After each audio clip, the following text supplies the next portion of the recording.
Dear Fern, my husband and I have been married for 4 years. We have a 3-year-old daughter, and I am 7 weeks pregnant. Even though we got married young, we were both 25 when we did, our life together has been great.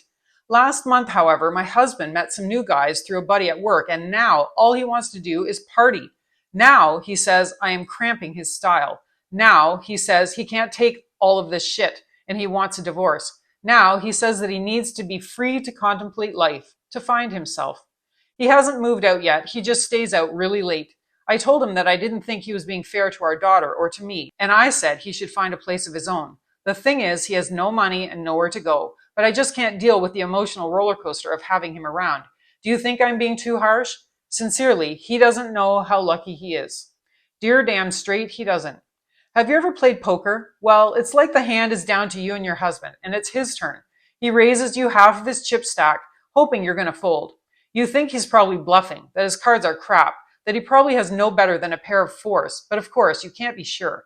Conversely, with a pair of aces and trip queens, you are feeling unstoppable. So what do? That's right, you shove. You go all in. You push all of your chips into that goddamn pile and wait to see what happens. As in the case with your husband, the question remains, what is he going to do when you shove him?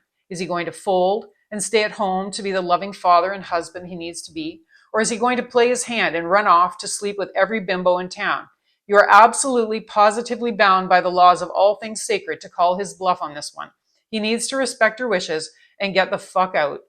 Once he discovers that out there is really no better than being at home, and believe me, he will discover this, and he decides to come back, then great. Everyone deserves a second chance. Bottom line, if he leaves and does decide to come back, welcome him with open arms. In the future, if he pulls this kind of stunt again, kick his butt to the curb, slam the door shut, and start looking for a better job.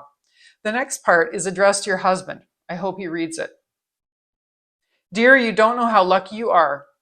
I know, it's easy to get sucked into this whole relationship thing. It happens to lots of people. Most, I'd say. You meet someone you think is hot, someone whose naked body you want to kiss, lick, and grope 24 hours a day, 7 days a week.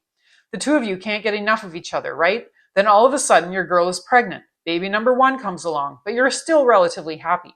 Before you know it, however, another year has passed and bun number 2 is in the oven.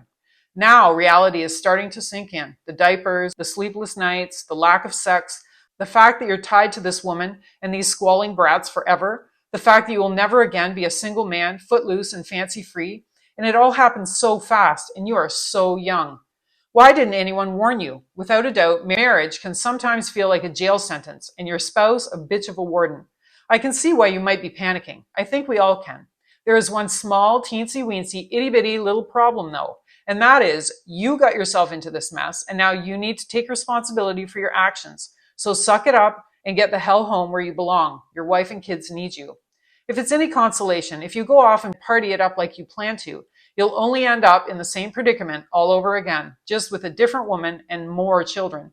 Is that what you want? Anyway, try to stay positive. At least you're not dead.